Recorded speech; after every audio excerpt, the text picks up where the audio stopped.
Hello, welcome to Sissy Time. I'm Nella DeVito. And I'm Mary Desmond. And we are sisters with a 15-year age gap that spans over 27 years. I'm a millennial Gen Z baby. And I'm a Gen Xer. I'm the youngest sibling of our 8-sibling family. And I'm the eldest sister. It's just us two girls in the entire clan of Desmonds. We have 6 brothers, by the way, so you can see how much Sissy Time means to us.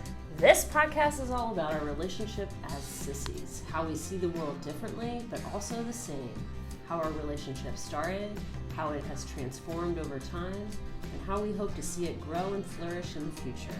We wanted to start a podcast so that listeners could get a peek into what our Sissy Time looks like, and sounds like, and feels like. We talk about some of our favorite things as sissies, such as music, creativity, nature, wellness, fairies, and more. But we also dive deeper on some more profound, eye-opening topics. We really wanted a space where we could come together as sissies and work through some stuff and invite our listeners to dive deeper in their own lives. Here's to Sissy Time. So, get a cup of tea. Maybe some snacks and a blanket. Get cozy, y'all. Because it's Sissy Time! That's the intro. We want to take talent. How have we never done this before? I'm so excited for this podcast. I'm so excited. I'm so excited, and I just can't. Ooh, can I tell you a dream I had last night? Yeah. It involves 2 siblings that we love. I had a dream that I was in Kate Hudson's bed with Goldie too. Oh my God. And Oliver was to the side, and I was like, I really love your brother. I just can't tell you enough. You're great. And I just really love your brother. Like, not in a romantic way, although he's physically attractive. And and then he creeped up around the side of the bed. She was in this like really rad canopy bed, and Goldie was there just like smiling and like, can I get you a juice? And he's in like a track suit, like it was just like marijuana leaves. Of course all he is. over it. And he looked gray. And I said to Kate, I'm a little concerned about Ollie. Like, is he doing all right? Like, his coloring isn't very good. And she was like, he's fine. And then her hubby got into bed too. Oh, Danny. We were all just like laying in bed. Sounds awesome. Like being fabulous. And I was like, just tell me the truth. How awful is Gwyneth? Like verbatim, I remember. It was like right before I woke up. Oh my God. I was like hanging out. I've also had dreams where I'm hanging out with them. That family. Yeah, we're tuned into them. Yeah, we are. Okay, well, firstly, Mary, let's take a moment individually and collectively to express our gratitude for all those who have listened and provided such loving and affirming support for the first episode of Sissy Time podcast. Yeah, wow. Thank you all so freaking much for reaching out and expressing your true, authentic connections with what we've been putting out. Like, it's so freaking affirming. It is so validating to just like hear. Specifically, in the last episode, I talked about how I wasn't sure if anyone would be able to follow. Like, I expressed that, like, self-doubt, that fear. And pretty much everyone's been like, I was absolutely able to follow it. Like, totally shut down that part of me that says, like, nobody can follow, like, what I'm thinking. You, just to clarify, too, you had said maybe the only people that will get it are the OGs. Obviously, the OGs understood, but we had non-OGs. NGs. New gangsters. New G's who totally picked up on what we were putting down. Yeah, it's been incredible to hear how like the first episode impacted other people, brothers too, men, folk coming out of the woodworks. And the excitement that's growing for more episodes. Like, when's the next one coming? And just to address that, I think we did in the first one, but we'll be doing these once a month because we aren't in any way trying to burn out or be tired. This is a life-giving, resourcing, replenishing, creative endeavor. And so, yeah, for all those who are resonating with what we're doing here, we love it and really greatly appreciate you taking a moment to rate the Sissy Podcast on Spotify. And if you haven't already, go ahead and follow us so that you don't miss your monthly dose of Sissy Time. Yeah, and share it with anyone who you think might glean some beautiful affirmation or just who might be able to enjoy it. We definitely appreciate the shares and want to just try to like get this out there, get more people into this conversation, into these conversations. And if you have ideas for topics you'd like us to talk about that you want to dive into with us, let us know. Very grateful. Very grateful. The silence is the gratitude. And that is an example of the less you do, the more you do. Because when you get quiet, like you can really feel the gratitude washing over you. It's true. It's like a shower of gratitude. Yeah, it's like a shower, but it's also filling up. It's like a bathtub. It's like filling you up. Ooh, bath and shower. I've tried those combos before and that never feels as good. Like actually trying to take a bath with the shower. Do you know what I'm saying? Doesn't feel right. No, it's not right. That's what I said. Not less you do, the more you do. You're doing too much. Too much. I think this is a standing segment. Yeah, the less you do, the more you do. In the Sissy podcast, the less you do, the more you do. That is like instead too much. Of ad breaks, we have the less you do, the more you do breaks. But I want to talk a little bit more about the poetic nature of this shower bath, okay? So, it's like the poeticism there it's this beautiful symbol of like something you think, it turns to over-functioning. Something you think that would be really, this is like going to be a sensory experience. Like, I'm going to have the shower on me, also the bathtub filling me up. And it's like, that's doing too much. Yeah, it's like the water's coming down, especially if you're sitting, the water's hitting you at it's like further away, so it's hitting you harder, and it's just, there's too much going on. For those of you who can't see, I'm acting out what Mary's describing in real time. Obviously, none of you can see. It's performance art. We're doing performance art. It's basically me just like flapping my hands around and going, like putting my mouth open, like. It's too much. It's sensory overload. So much. So just pick one or the other. And that's enough. That is enough. Okay. Wow. Yeah. I want to take this opportunity to promote a really cool program that I am facilitating over the next couple of months, starting in May and finishing up in November. Myself, a coaching colleague of mine, Devin Davey, and my Wild and Wise mentor and teacher, Cheryl Slover Lynette, are doing a Wild and Wise program for female leaders. And this includes 6 months of coaching. And then we're going to have a all-inclusive 4-day retreat, including a 24-hour wilderness solo to help you transform your life and then go back into your communities and create more equitable, ecological, and just places and spaces. We'll talk a little more about it towards the end, but I just wanted to give the shout out to my colleagues and my mentor and teacher, Cheryl. She'll probably come up again later on. Not probably, definitely. Yeah, and we'll link in the show notes more information about that Wild and Wise program for femme leaders in the social justice, social impact space, with steps on how you can sign up and info on how to find out more about it if it's something that's calling to you. You deserve it. Everyone out there listening, you deserve it. You deserve to look more into it, what Nell is putting out there, but then also just really sit with it. You deserve that time in nature to be with yourself and dive into self-discovery with all the tools that are there at your fingertips. Also, you deserve to see Nell in flow and Nell's partners in this in flow, because I truly think this is what Nell is built for. And it's freaking awesome being able to see it firsthand. I saw it firsthand. If you want real in-person testimonials of what it's like to work with Nell, obviously I've never done this specific program, but similar programs working with Cheryl and our good friend Larry, which we'll talk a little bit more about in this, but excellent experience. Highly recommend. Could not recommend more. Thanks, Sissy. I think too, just to speak to the last thing I'll say about the Wild and Wise program for femme leaders, a lot of times women in particular have a hard time justifying spending money on themselves, in particular like personal growth and development and, coaching, do I need a coach? Is a coach a therapist? No, coaching is not therapy. I am not a therapist. but I am a master certified coach. And so, a good portion of this is working with another coach and having individual one-to-one sessions with me or my colleague Devin, and then group coaching as well in the lead up to this summative experience in the wilderness.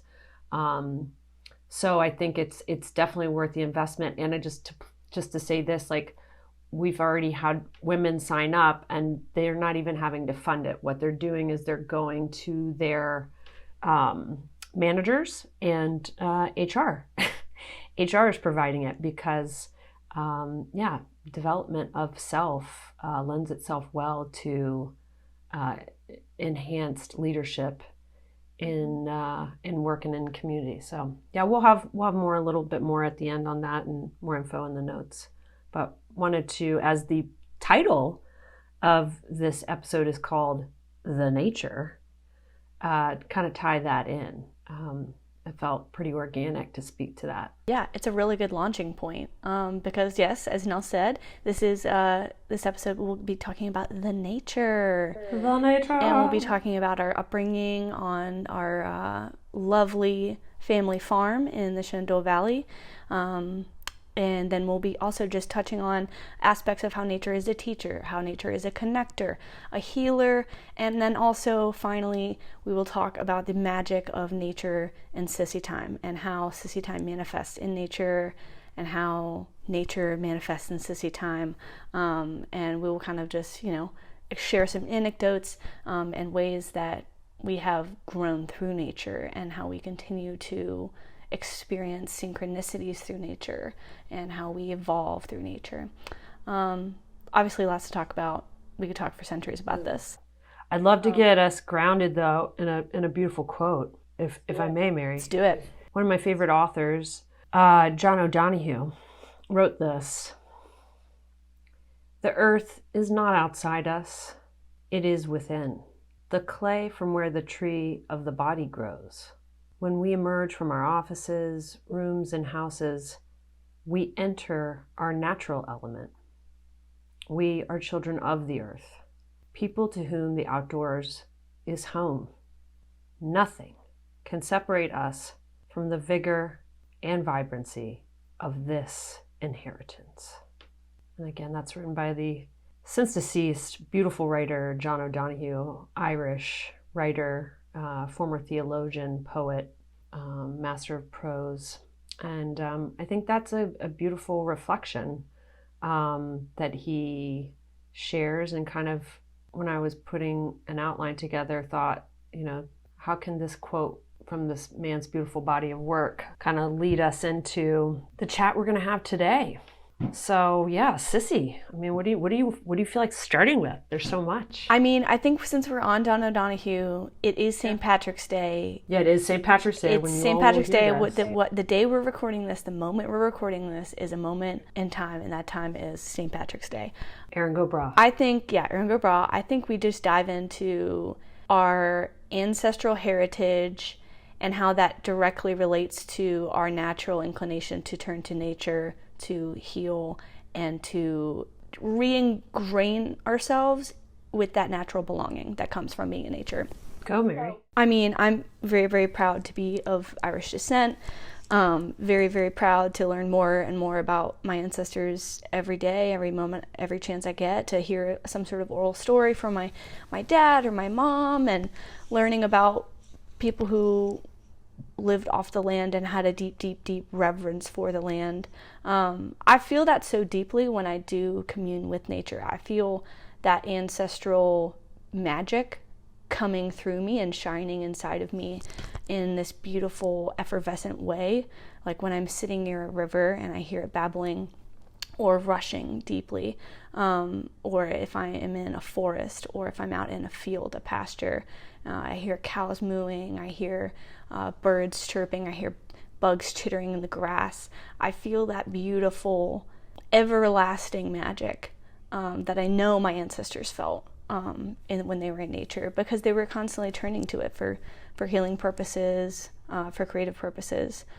I feel like we keep that flame lit now. I feel like beyond the conditioning of our society, which tells us to be removed from nature and to separate ourselves from it, we have denied that. And we have, maybe not always initially, but we have since learned to deny that separation, that conditioning which separates us. Yeah, I think you bring up a good point, which we'll talk about more later in the episode, but I think what I heard you say was like, separate from nature. And the reality is we are not separate from nature because we are nature. Right. And there has been this thought paradigm put forth really with, beginning with Descartes, and the Enlightenment, if you will, that man is separate from nature, and man has dominion over nature. When the explicit reality is that there is no separation, there is no dominion over. We are part of nature. And I think that is something that, in terms of our ancestral background, being of Irish descent, living in America now, for, 2 generations going back, I think, there was always deep reverence, when talking about nature, being in nature, being with the land, being from the land. I grew up with that, knowing that I could go to the land and be with the land, and that I was the land. And things got mucked up when I was in the Ferrari, if you heard the first episode. But I think, to talk to like Celtic spirituality, it really has a deep sense of mystery, and presence of source and spirit in everything and everyone. And that's what Mary and I are talking about in terms of our ancestral connection, with the land. And Celtic spirituality in particular fosters really a contemplative approach to all creation, bringing with it healing and awareness. And so growing up on the farm that we grew up on, and from a very young age, our dad, we talked about this, I think, in the first episode too, our father would speak about working with nature and healing through spending time in nature. And that Celtic spirituality was always woven into stories at bedtime, like springs as gateways to the fairy realm, the source of all life, and that the little people were under the hills protecting us and there for us in times of need and healing. And water and land were and always have been important to my well-being. And in times where I've needed to deeply heal, I've turned to the land and to water in particular. And so, those are kind of my reflections on our ancestral connections and my experience with the land, and how I continue to work with the land, because I'm working essentially with myself, and not seeing myself as separate from, but rather with. Yeah, it's deeply empowering to go out into nature and witness its healing powers, and then see the direct benefits of those powers. And, obviously, like, one can feel it oneself, but also, like, we have concrete evidence in externally in our father, like how he, physically has endured great trauma, and through, at least growing up, like seeing how he used the water springs on our property, which were very cold little just springs of water, how he used those cold springs of water to ice his legs that were in immense amounts of pain. Like, I would go and sit with him, and I was scared to put my legs in because it was so cold. But I remember specifically going with him one time, and he said, "Just do it with me." And it was this beautiful experience where we were sitting on the edge of this little spring of water, and we put our legs into this fresh, cold water.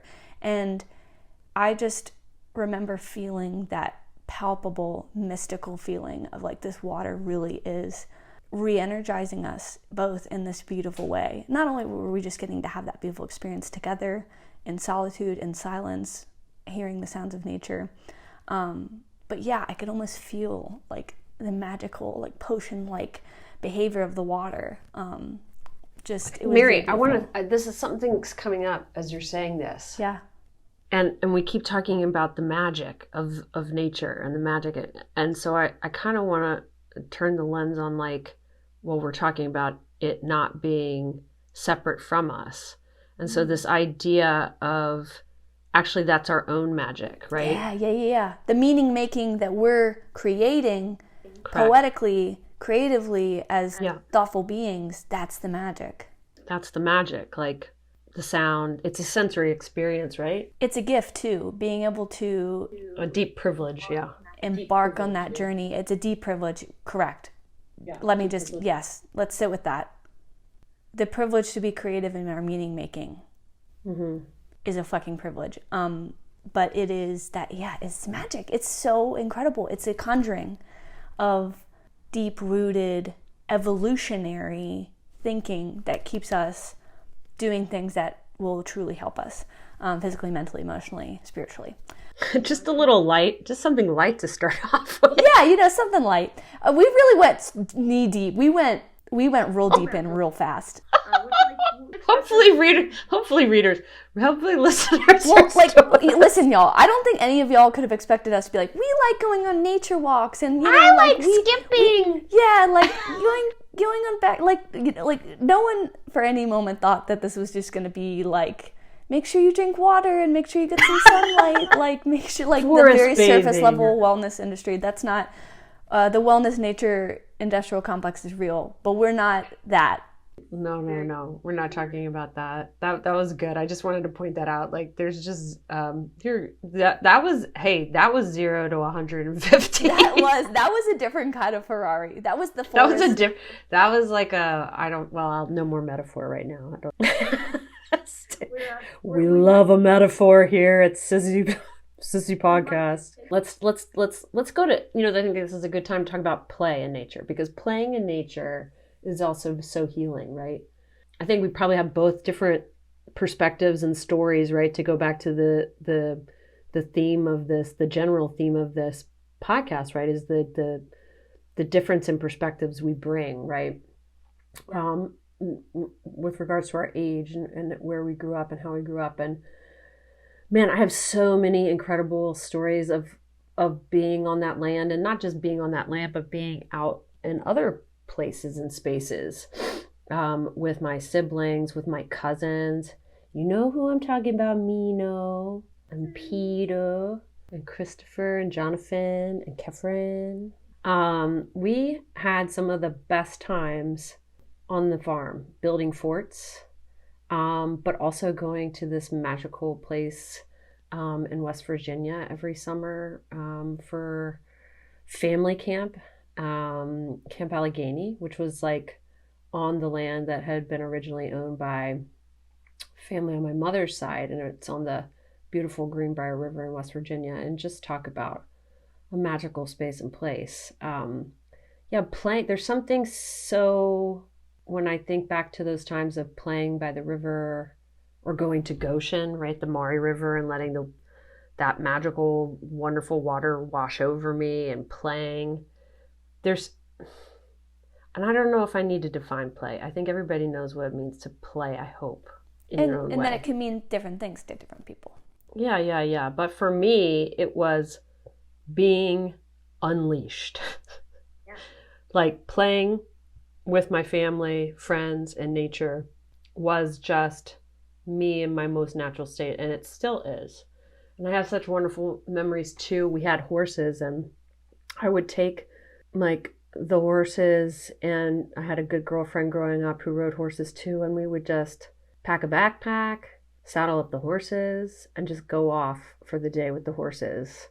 Again, so privileged, Jesus. Like I think back, like how amazing that was to be able to have the opportunity to do that, like to be with animals, and just playing. And then we also had this like great experience when I was an older adolescent, young adult, where our family spent a lot of time in Cape Cod. And so, like that's a different experience of like being at the ocean and digging holes in the sand and absorbing vitamin D and then running into the Nantucket Sound and swimming and coming back and swimming with seals, laying down and then reading trashy magazines with my sissy. Some of them, remember the trashy mag? Sissy Time at the beach. Sissy Time tradition. Here's how it goes, y'all. This is the Mary Nell formula. We're approaching summer, so we're maybe, take this if you will. This is the Nell Mary formula for Sissy Time at the beach. You go to like CVS or something beforehand, you pick up some trashy mags. And we're talking like Us Weekly, People, Star, you name it, just trash. And we get a couple of those. Maybe we get some like sunscreen or some snacks, something for the beach. You definitely get sunscreen. Yeah, sunscreen, crucial. The aforementioned Irish heritage does not set us up for success as far as natural We didn't tanning get go. We didn't get the Adrian. Dad has it. He gets real tan. We don't. So going and getting the tools we need for successful Sissy Time. And then we get our butts down to the beach and we find a really good solid spot, usually a little bit separate from the rest of the beach. And we veg to our delight. And we play and we laugh and we share perspectives on what we read about, and we jump in the water, we dunk. All that deep material. Very deep material.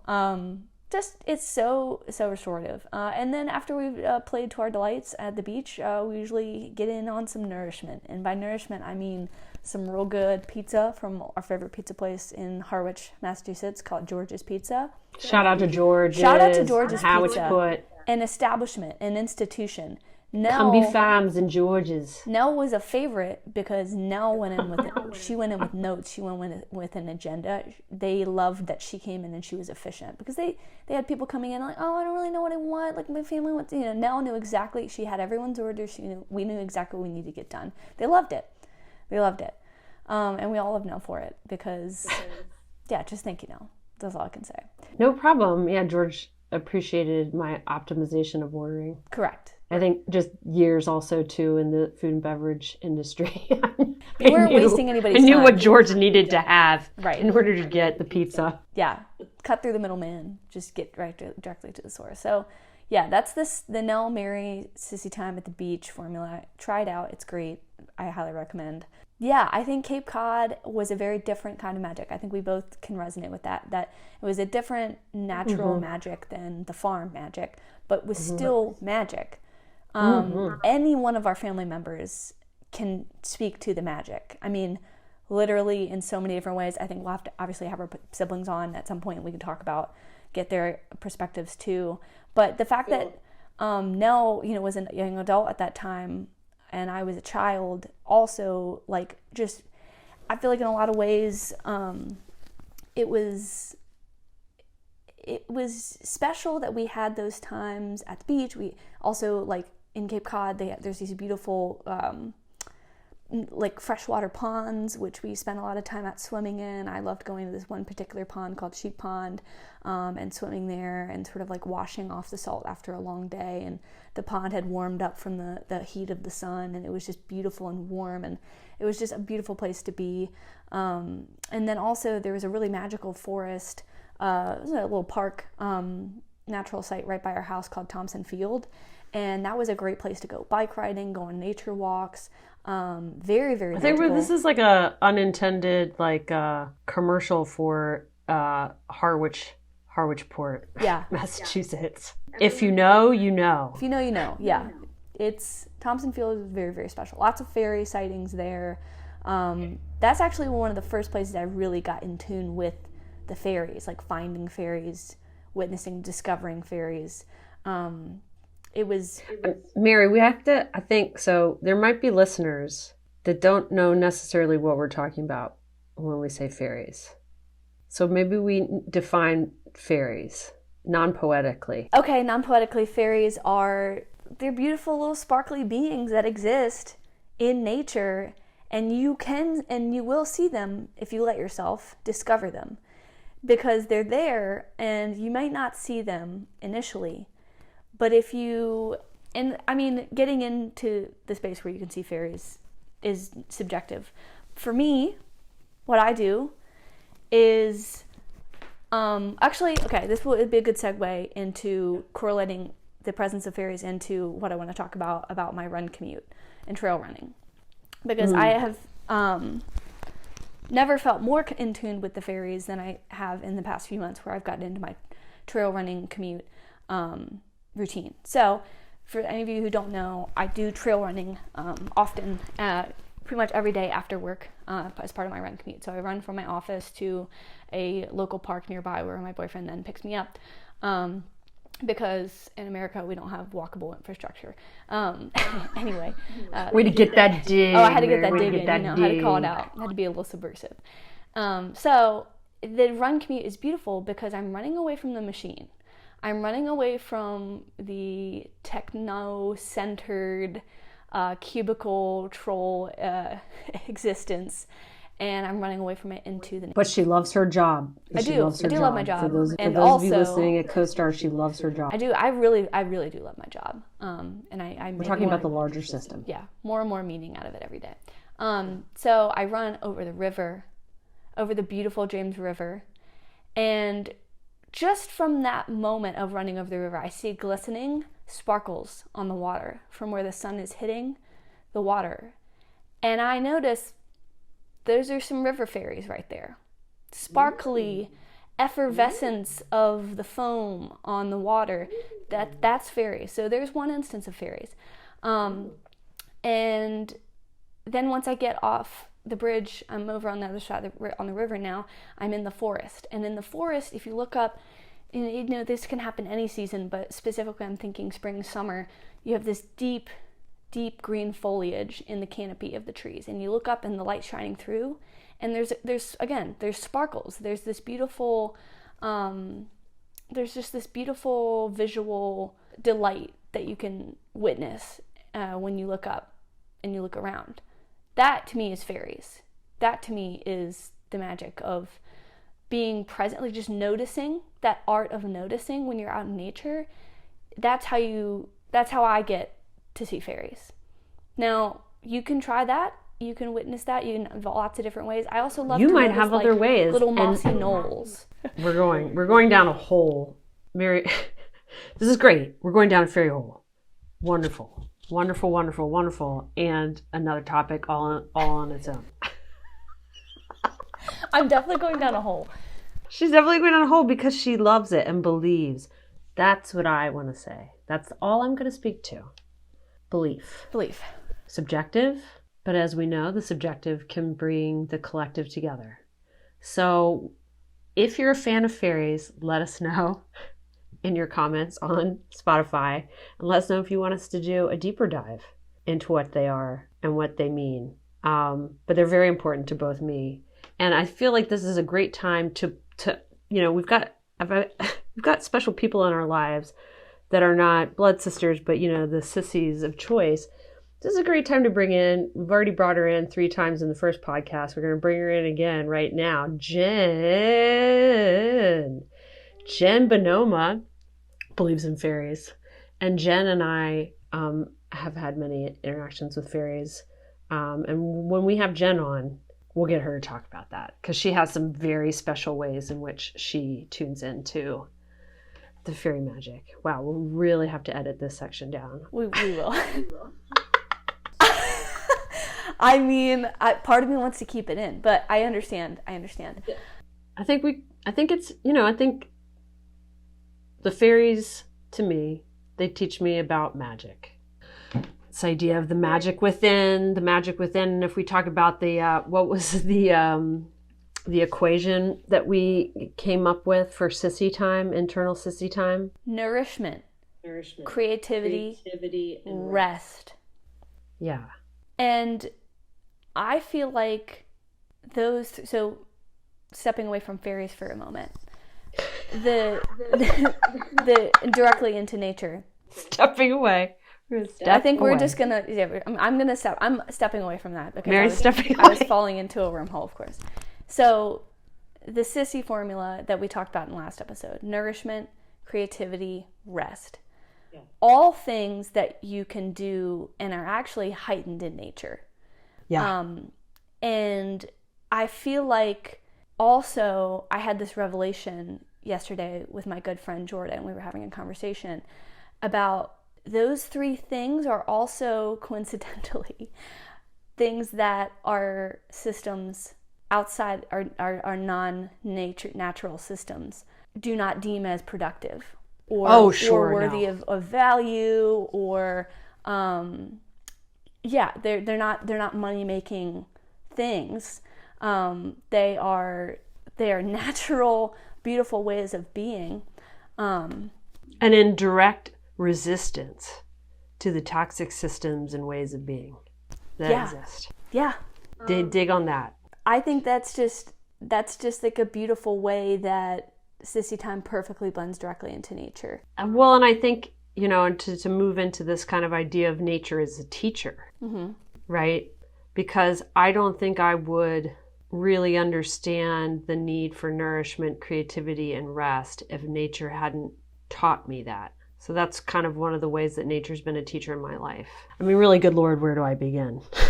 I mean, truly. I think the first lesson that I was consciously unconscious of, thanks Gwyneth and Chris for allowing me to use that terminology in relation to this, was like living in urban areas. When I got in the Ferrari and zipped off, I spent 12 years living in urban environments and feeling like something was off.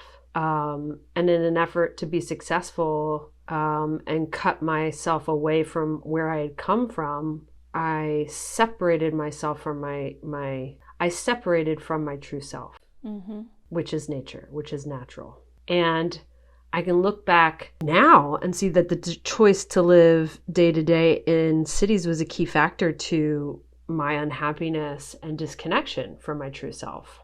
And I don't think that everyone has that experience living in urban places, but for me, my journey back to self began the moment I moved back to where I came from, to the Shenandoah Valley.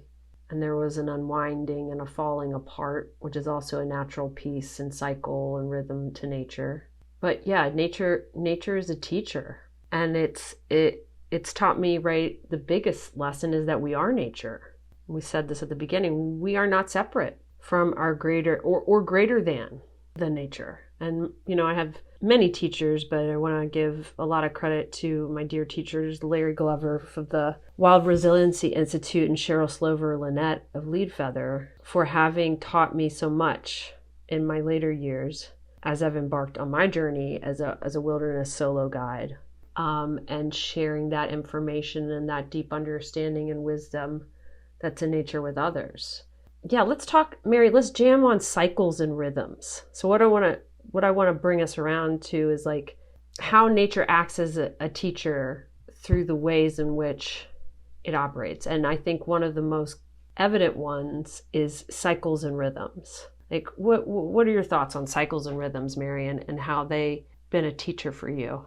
Yeah, so I feel like just even the seasons over time, over the course of my life, have started to take on more meaning. Summer being a time of light, sun, socializing. I feel like I genuinely, spiritually, physically feel more confident in the summer. It's just it's a beautiful time, and I feel like nature is almost telling me like it's okay to like feel confident. It's okay to feel jubilant. It's okay to feel full of, the proverbial foliage. Again, I'm taking this a little bit too poetically. It's good. Go, Mary. Just go. Don't uncensor. The beauty of autumn, right? So like the beauty of fall, of things withering but still being beautiful and being fucking harvested. Yeah, being harvested. There's the whole harvesting idea that comes during autumn, and then winter. Winter is something that I know both of us have talked about wintering and trying to work through finding a fondness for the darkness, finding a fondness for slowing down. It's something we both struggle with. I think a lot of people struggle with it. Finding the beauty, like what is nature trying to inform me of in winter? What am I how can this continue to mold me into a better person, a better soul? How can this help me in my relationships, not only to other people, but to myself? I have grown in fondness for winter because I keep, again, back to that meaning making, that privilege, that beauty, that creative power of meaning making, the magic. I feel like winter I have been able to grow a better understanding of and reverence for winter. And then spring is very exciting. I am a spring born baby, so I think it's a time when I can truly also, the beginning of spring happening after setting intentions and resolutions for the Imbolc holiday. Spring is like truly a time when you can rejuvenate yourself and set intentions for walking through a new threshold of being. And you can, fuck a New Year's resolution, by the way. Yeah, New Year's resolution, I think it's not conducive. It's in the dead of winter. You should still be resting. Last time you should be setting intentions. You should be resting. You should not, I'm not going to tell people what to do, but for me, it's never really been beneficial. It actually is more of a time, I think, and thanks to now, like, we've been able to lean on each other for this, is getting to a point where we're still honing our resolutions at that point. Yeah. Well, we're resting and recharging. Yeah. It's like, I want to speak to, like, cycles and the directions, right? Like the directions on a compass, right? North, east, south, west, right? Each of those directions corresponds also to a season, right, that we experience throughout the year. And so we live in a society that highly values the Southeast, doing, moving. And that, if you stay in that direction and that season too long, you're going to eventually burn out. I've seen it time and again with people, myself included. And so we need, we're not supposed to, as human beings, as animals, we aren't supposed to be on 24/7, 365. Right? There's a different season for different things, and there's different seasons of your life. But I think that's one thing. And wintering, right? There's this great book by Catherine May called Wintering, and I read it every winter, and it's really useful to help me slow down. Because, if I want to be doing the work that is my true purpose, which is really aligned to activism and justice and equity, right? Those aren't like fast games.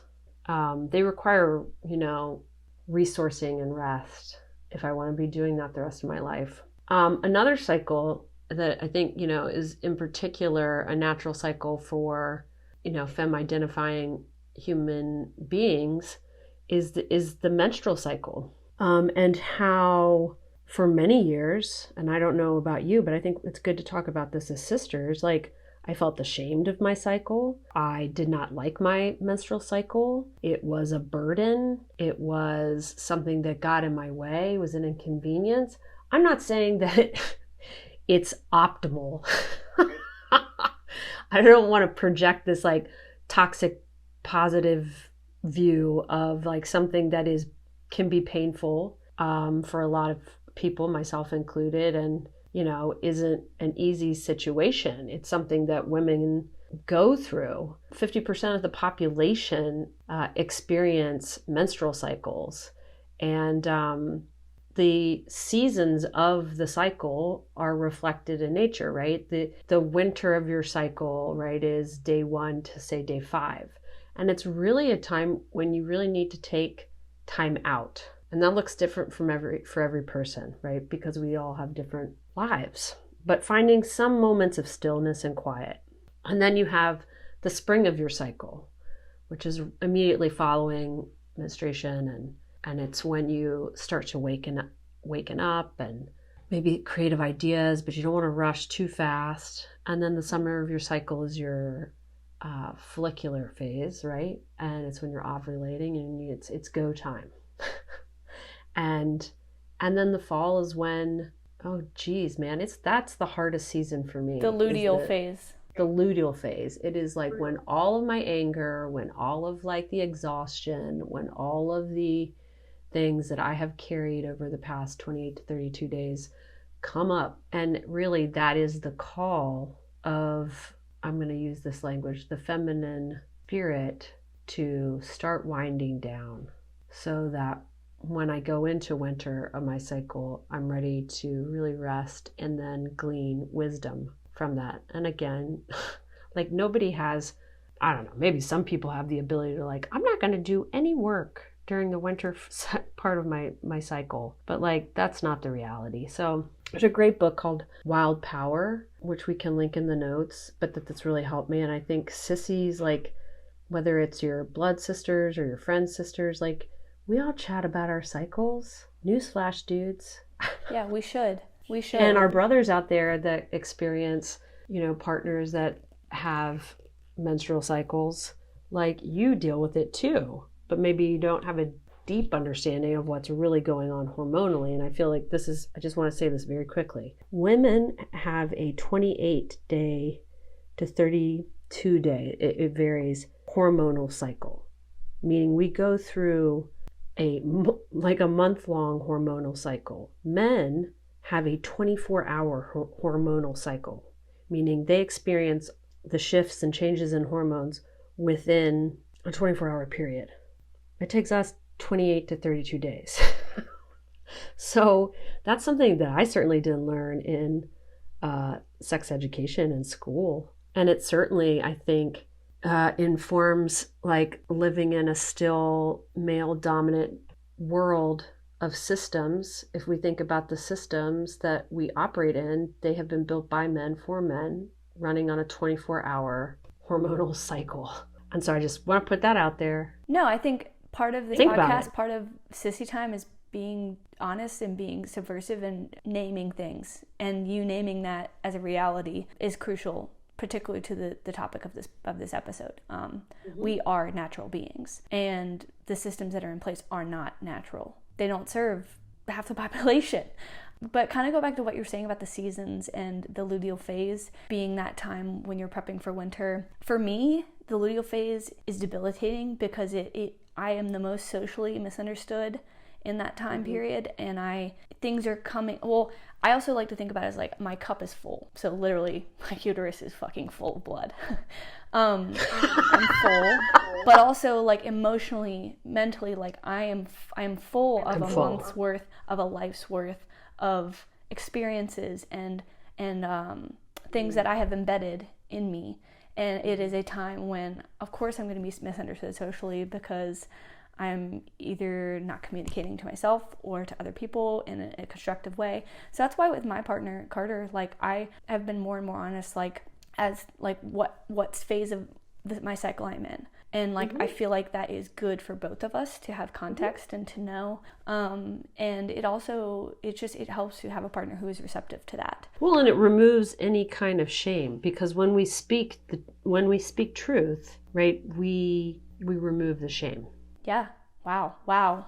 Because it's a beautiful thing. And I remember the first time you ever said to me, it literally fucking makes light. I know. It's a fucking portal that, it's a portal. Your womb is a portal. Our sacral canyon. Anyway, I have lots of shit to say. I love that sacral canyon. Yeah, very good. I also think, what was I going to say? Damn it. Sacral Canyon took over. Sacral Canyon took over. That's a song. We need to write a song. I do need to write a song. Well, I actually wrote a lot about that when I was in the canyon. Of course you did. Because that was a very energetic, ovulatory experience. Being inside that canyon. And, wow. What was I? So Nell said something very profound to me one time, which completely changed my perspective on periods. So, like Nell was saying, for a long time, I hate my period. Like, it's gross. I'm so ashamed, like, to talk about it. And I think I was in college when you first said to me, Mary, it's a release. Let yourself release all of those things that you've been holding on to that don't serve you anymore. That fucking changed the game for me. I mean, that was like the single most empowering thing I think you've ever said to me no, literally, like it changed everything. And I remember sharing that with other girlfriends at the time, and like it helped them too. So that's a beautiful thing. I hope if you're listening to this, if you haven't heard that before, like try that mindset out when it comes to your next period. Like, see how it makes you feel, because it immediately made me feel so much more, like I could make a little bit of meaning out of it rather than just sulking about it or feeling like less than because I was bleeding out of my vagina. You said that last sentence really fast. I have no idea what you said. What I heard was, it blew me out of China. That's what it sounded like. Did I say blew me out of China or bleeding out of my vagina? What did I say? What do you think? No. Oh, please keep that in. Oh, I will. I definitely will. Blew me out of China. What? I have a tendency, I get excited and then I start talking. I know. I know. I do the same thing. People are like, what did you just say? But no, you like to do the distillations. If you had to summarize in distillation what we just talked about with the periods and the cycles and how it relates to nature, what would be your Nell distillation for that? I don't know if I can distill it down to one word. I think it is one of those things. But what's coming up is like, there are moments to be active and engaged, and there are moments to release and disengage. And the cycle provides all the opportunities to do that, which are also reflected in nature. Amen, sister. Amen. I just feel like this episode I could just talk for hours and hours. I know. The taskmaster is like, and let's move it along. I know. I mean, we can't cover all of this. And I think what I'm feeling, Sis, is a part 2. Yes. Where we bring some of our wisdom holders and elders in on this conversation. Yeah. We talked about resilience and adaptation in the last episode about being resilient. I mean, I think nature is constantly teaching us about the capacity to move forward.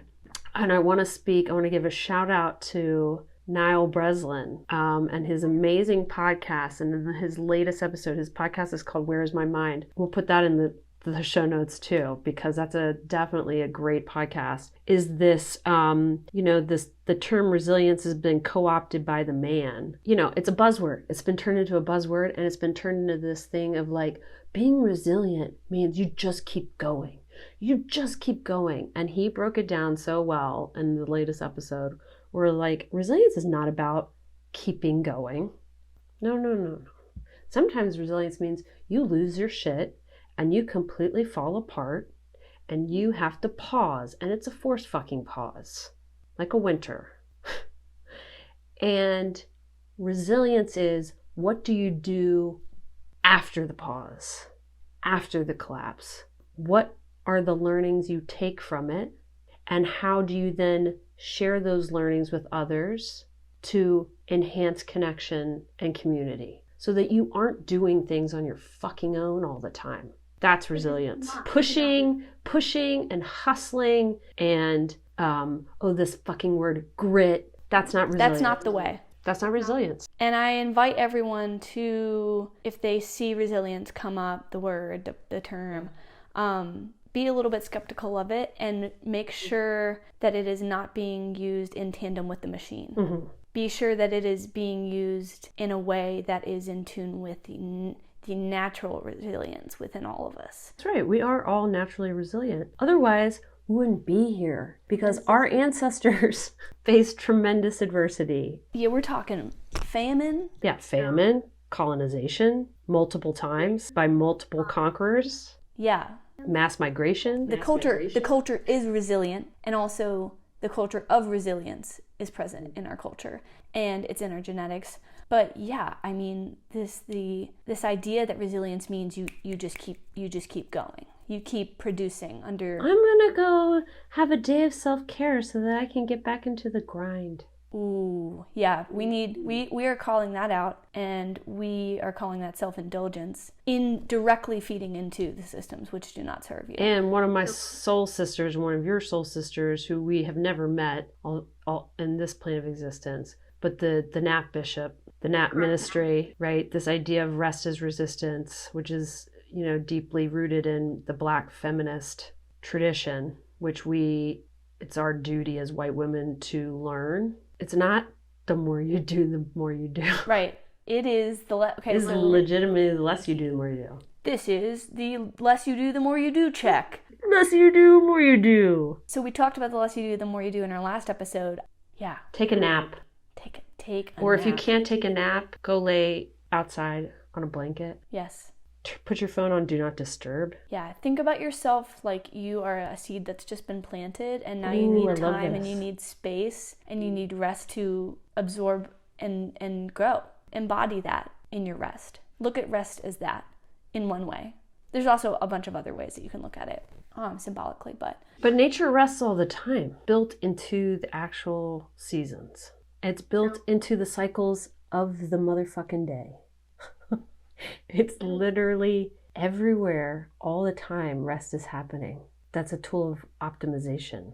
nature knows. Nature has been the note taker this whole time. And that's, I feel like, something that I experienced so deeply when I went Nature as note taker, Mary. Yes. Nature as note taker. And you can see it. I mean, that was what I witnessed so palpably when I went on the solo adventure last October in Speak to Canyon that. de Chelly. Give us a little more in depth. I could talk for ages about what I experienced there, but for right now, I just want to talk about nature as note taker and how I experienced that palpably in the Great Canyon de Chelly. I felt when we were there that note taking energy. Like, this land has seen some serious shit, and of course I felt it, but then I knew it after hearing the first-hand encounters of our guides who brought us there so generously and shared their experiences so generously, and knowing that atrocities occurred there against people's culture, against people's identities, against people's existence, and knowing that nature witnessed all of that and continues to hold that. And also witness great joy. Right, great joy, right. Great celebration. That joy, that healing, and that in that moment that we were in that space all together, that it was witnessing that healing. And that we experienced all of that together as a community. As a community, yes, transcendent. It was beautiful. I mean, that was just the most incredible experience I've ever had in my life. I've never felt more in tune with nature and other people and to my existence.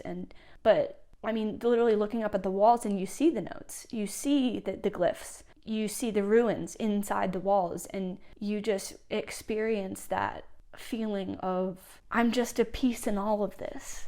It was just a beautiful time where I could be in that supercharged space of that canyon that has seen so much and has held so much, and it held me. And it was just so, and it continues to hold me because those experiences are still inside of me. And I go back to that canyon all the time when I'm meditating and when I'm running and I'm doing my trail commute. Like, I think about that time that I was there and what I learned from it. And that's what's so great about those experiences, those solo experiences, but being in nature, is because as you learn and grow the more in your life, those experiences adapt to teach you new things along the way. And it's just so great, like just how nature adapts and is weathered in different ways. So you also become weathered through life, and those lessons weather. And the weathering is equivalent to wisdom. Ooh, that's some truth. That's some truth. That's some real shit. Yeah, but that's my bit on the canyon as the note taker. Yeah, and as a communal gathering. I mean, I think nature provides so many opportunities when we're in our true nature and ourself and we're outside to have these shared experiences and bonding. I mean, it kind of all began, this is so cliche. I don't care. I remember reading Wild by Cheryl Strayed at a very dark time in my life. And I was like, well, the Pacific Crest Trail doesn't appeal to me, but the Camino de Santiago kept coming to me. So for those of you not familiar, the Camino de Santiago is like a network of trails that eventually lead to Santiago, Spain, Santiago de Compostela. And yeah, you're outside walking at least 6 to 8 hours a day, moving your body, walking through beautiful places, and it's a pilgrimage. And you're surrounded with and by other pilgrims, and you are surrounded with and by nature, the trees and the flowers and the grass, the mountains. There's just there's great community. Like I made real families on the way. All 3 times that I've done it. I'm a little bit of an addict for the Camino. I want to do it so bad. You gotta get the Camino fix, because it essentially it incorporates all things that I love: intercultural exchange, being outside, movement, And then, great food and great wine in Spain. But also, like, another way that I've had shared experiences and bonding in nature is like participating in and now leading wilderness solos, which are 24 to 72 hours alone in nature with yourself. Yeah, you're not alone, you're with yourself. And you're in community with the creatures. Like, that's something I experienced. The creatures, yeah, the plants. I think another way, like, that's just so primal, not everybody can do a solo. Not everybody can do the Camino de Santiago. But pretty much everybody can sit around a fire with people that they enjoy and love and listen to music and watch the glow of the embers. That's a powerful, primal, natural thing to do.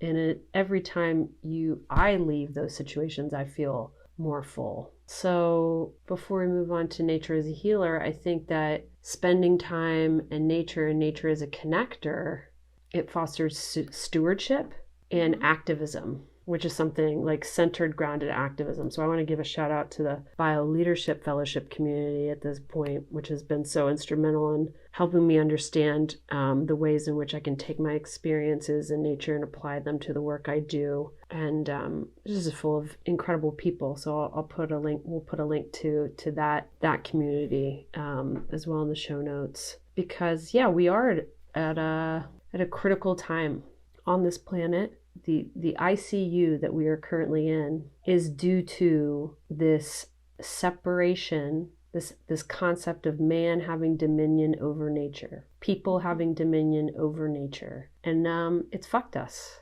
And it's fucked up a lot of things. So I think it's important to speak to that as we talk about nature, because if we don't acknowledge that and we don't get our shit together, we're not going to have a place to be with each other. There's a lot to lose, folks. Not to get too serious, but I want to draw attention to that. We are nature.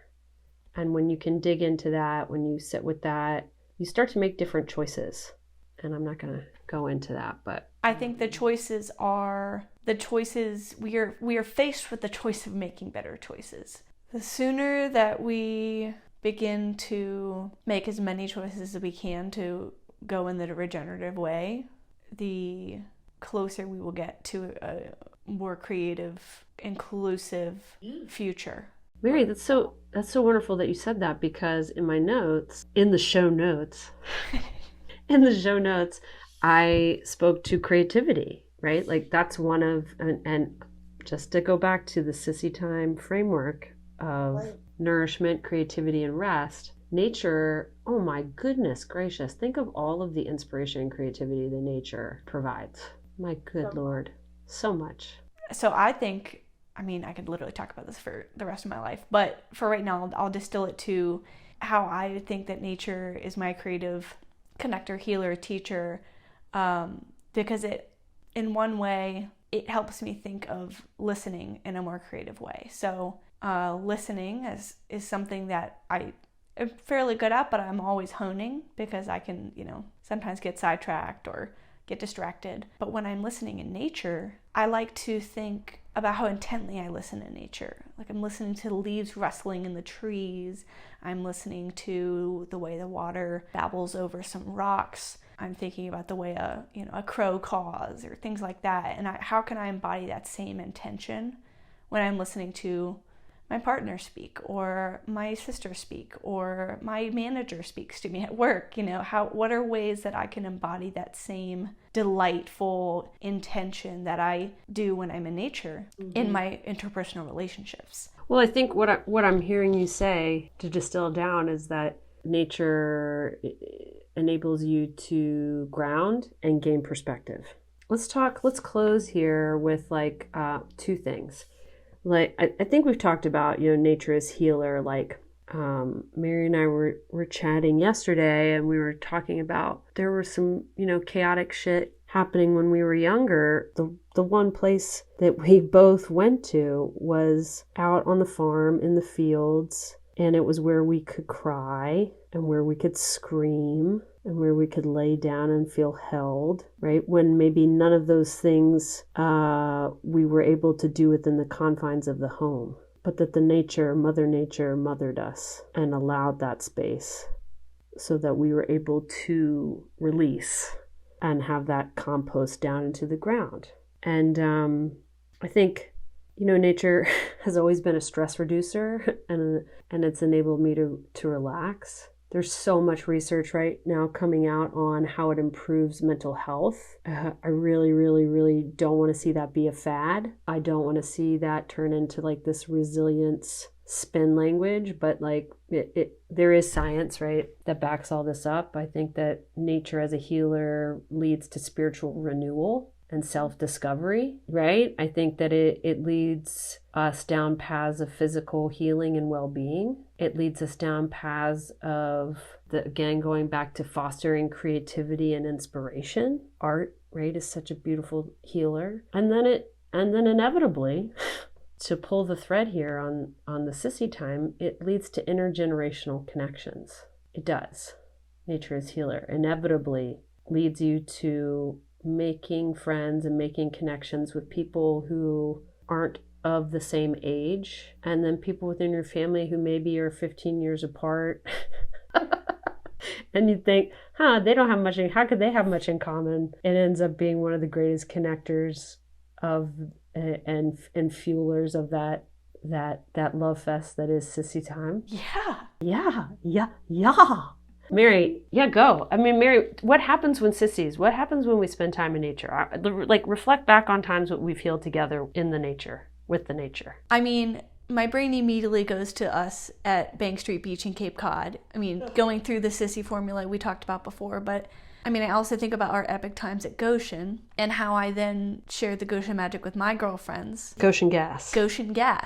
The water jumping off the rocks, playing like little kids, like, because we were little kids, but also just like that magic, that frivolity. The little kid is always there within, ready to be released. Yeah, dude. I think about that one time we went out to Pond Gap. We hiked the mountain behind our house and we did like a little scavenger hunt. Yeah, and then of course I think about our canyon adventure, and Lord knows, like, lots of transformation and breakthroughs happened there. That was a very beautiful time. You have helped me, as well as nature has helped me, get in touch with confidence and self-love from a physical standpoint, like loving myself, loving my body, loving this vessel that is the soul's chance to be here. Nature has informed that gentleness, that kindness, but also you have as well of how I talk to myself, how I talk about my body, how I talk about how I show up. And I'm very, very grateful for that. Like, that is just like so special.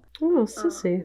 I mean, it was a deep honor and privilege to be part of base camp on your first wilderness solo out in Arizona last October, and to see you move through that experience and the wisdom that you, I don't want to say took away with you, because you didn't take anything away, but the wisdom that you leaned into and learned. I think that was super powerful to be a part of that experience with you and to be a support in a very tangible way. Although that was very, very special. And I think there are times spent even in like the backyard, a 340 Vine, surrounded by the trees, man, here at the sanctuary where I live, when we have our Sissy Time retreats. Yeah, it's so special. You and I have a great time being explorers of the internal landscape of ourselves, the true nature of ourselves. And that's just been a joy and tremendous privilege to be able to do alongside you. And there you go, on and on. Good too, but that's why we have more episodes. We have lots more to talk about. So again, just like let everybody know that I will be facilitating a 6-month journey of coaching. It's Wild and Wise, a journey of feminine leadership and nature connection. And it's for women, queer, non-binary leaders and change makers who are feeling called to reconnect with their core power. For those who sense something is missing or feel the toll of inherited toxic systems and are ready to continue to heal and transform. And it's for leaders seeking supportive community and experiential learning to become even more resilient in the true sense and regenerative. And the summative experience is a 4-day retreat in the Sangre de Cristo Mountains, just outside of Santa Fe, New Mexico, one of the world's most beautiful places. And as part of that, there's a 24-hour solo, but we have Chef Danelle who will be there, providing incredible pre-colonial food. And it starts in May and goes until November with the Wilderness Journey aspect of it, October 18th through the 22nd. And again, we'll put a link to all that information in the show notes. I want to maybe finish with a blessing before we sign off. And I think it's appropriate that we finish with John O'Donohue, because he understood. I think he probably had sisters. And it's about presence, which I think is one of the greatest gifts nature has taught me and given me. A Blessing for Presence by John O'Donohue. May you awaken to the mystery of being here and enter the quiet immensity of your own presence. May you have joy and peace in the temple of your senses. May you receive great encouragement when new frontiers beckon. May you respond to the call of your gift and find the courage to follow its path. May the flame of anger free you from falsity. May warmth of heart keep your presence aflame and anxiety never linger about you. May your outer dignity mirror an inner dignity of soul. May you take time to celebrate the quiet miracles that seek no attention. May you be consoled in the secret symmetry of your soul. May you experience each day as a sacred gift woven around the heart of wonder. Wow. John, man, John fucking gets it. John was a sissy. Because we all have a masculine and feminine side within us. So bros, you can develop the inner sissy too. It's for everyone. It's for everybody. It's for everybody. It's for everybody, y'all. Oh man. Wow. Well, what another wild ride. Epic sesh. Thank you all for listening and tuning into this and engaging and just being a part of it all, and for keeping the affirmations coming, because it really does mean a lot that we're putting this out there. And it's not in a sense of like we need validation. Right. We're doing this because we love it. It's affirming in the sense that it's resonating with other people. That is the resonance. The deep resonance that we are hearing and feeling. And so, if you want to quantify that resonance, you can subscribe on Spotify. You can rate this episode and other episodes, other meaning the first episode. You can leave comments, and you can share the Sissy podcast with your community, y'all. Yeah. We love you. We love you so much. Thank you all so much. Sissy, I love you, Sissy. I'm looking into your eyes. I'm attuning. I love you. You're so special. You are the most special. You are home. Penny Lane says that to William when he's like, I need to go home. And she says, William, you are home. We've gone full circle back to Kid Hudson. She's the magic that binds us. I mean, what can I say? There's something about her. Hey, folks, we're signing off before we go any further. Much love, and we'll chit-chat with y'all later. Y'all take care.